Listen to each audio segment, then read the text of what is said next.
what to say. I think that somewhere deep down, if you dig into it, there is a decent movie in there.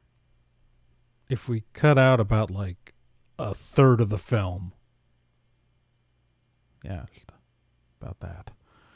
This is the off week and it doesn't have a theme song yet. This is all you get.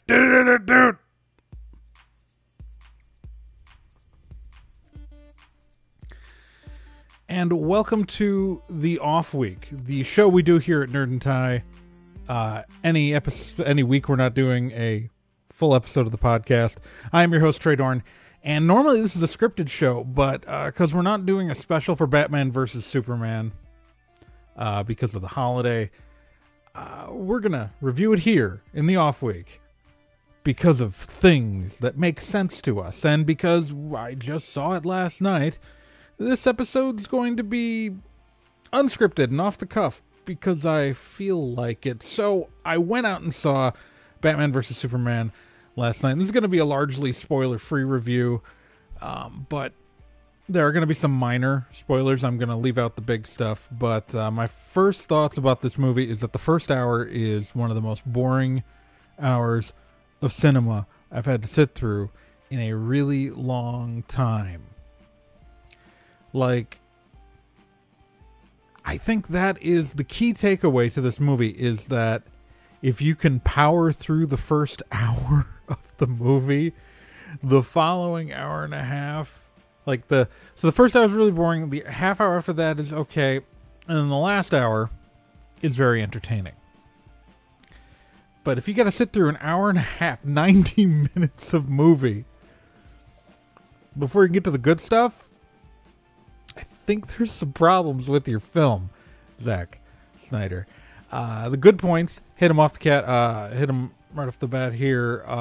Ben Affleck is excellently cast as Batman, and I think his performance is fantastic.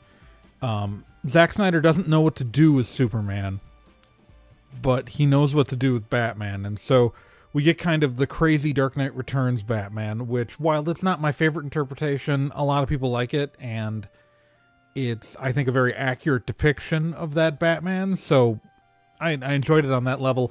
Gal Gadot, for the little bit of the movie that she's in, is pretty solid as Wonder Woman. I was really impressed. I liked pretty much everything she did in that film. I liked.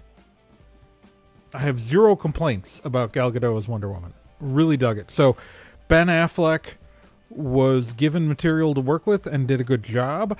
Gal Gadot was very great for all the scenes she was in, and Henry Cavill was not really playing a character in this movie. Superman is there physically present, but at no point, do you really feel like he's got a motivation for doing anything. They spend all of this time working on Batman's motivation.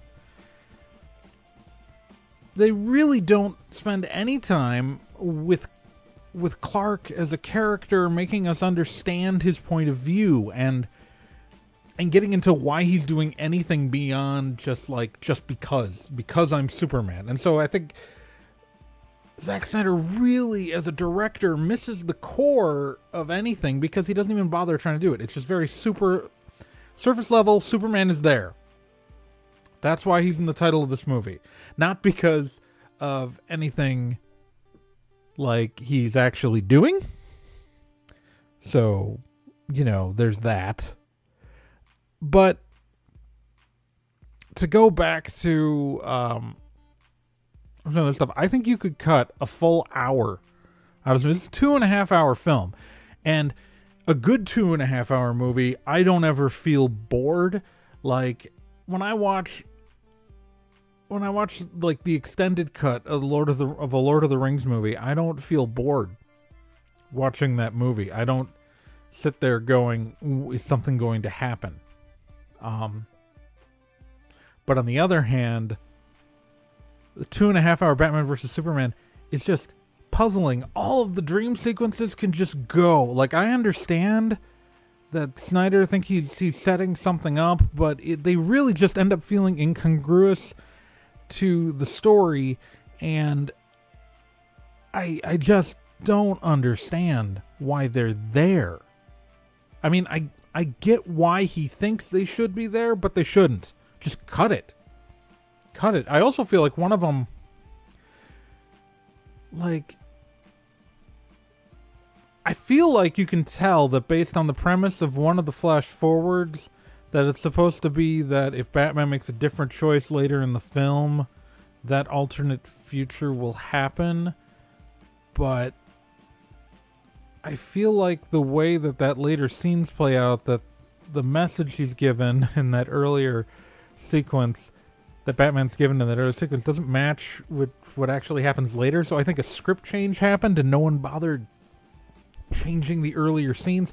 The fact that Zack Snyder wants to put out a 3-hour director's cut of this movie means that I'm absolutely certain he has no idea what he's doing, storytelling-wise, because this movie is too long already. He shoved too much into this film, and it wasn't even plot-related. I don't know how to explain it. Like, there's so much unnecessary in this film that it feels like it should be the rough draft before things are cut, not the version of the film after things have been cut. Like, there's just too much movie here for what he's trying to do.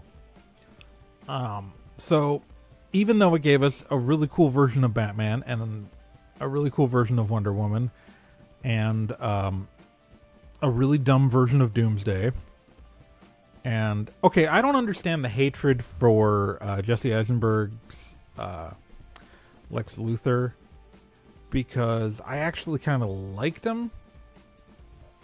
I mean, I still don't know really why he hates Superman so much, but, like, I've seen people criticize, like, saying he's, like, supposed to be a super genius, but he can't even string sentences together. You know how many super geniuses okay, maybe not super genius, but how many smart people I've met and geniuses I've met who are awful at talking? Quite a few. Quite a few. And so I like Lex Luthor as kind of the awkward, weird, hyperactive character. I think is a really interesting take on the character. So actually I like that. I think Zack Snyder knows how to make a movie look cool. I think he knows how to do really interesting little scenes, but I often felt like a lot of stuff was in the film because it would look good in the trailer, and not because it was necessary to the film. I felt that way with Watchmen too. Watchmen, he was a slave to the visual aesthetic without really understanding the story core of the source material. And I think we're seeing that again here. So what this film left me was excited for the Ben Affleck directed Batman, to see more of this Batman. Excited to see Wonder Woman in her movie, and absolutely not caring about the Justice League movie.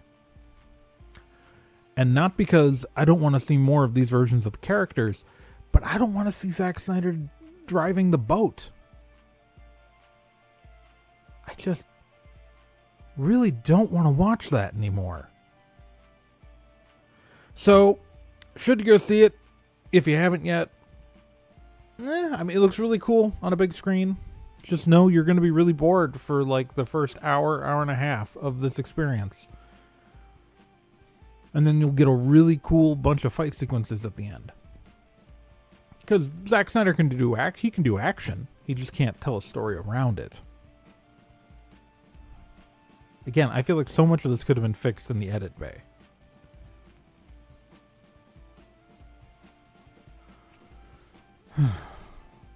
So Zack Snyder, I still don't like you as a director. You might be fine as a person, but yeah. So it's worth seeing on a big screen because it's pretty. That's about it. Yeah. I guess it's just sort of okay. Is that, like, acceptable for everyone, for me just to say that? I don't know.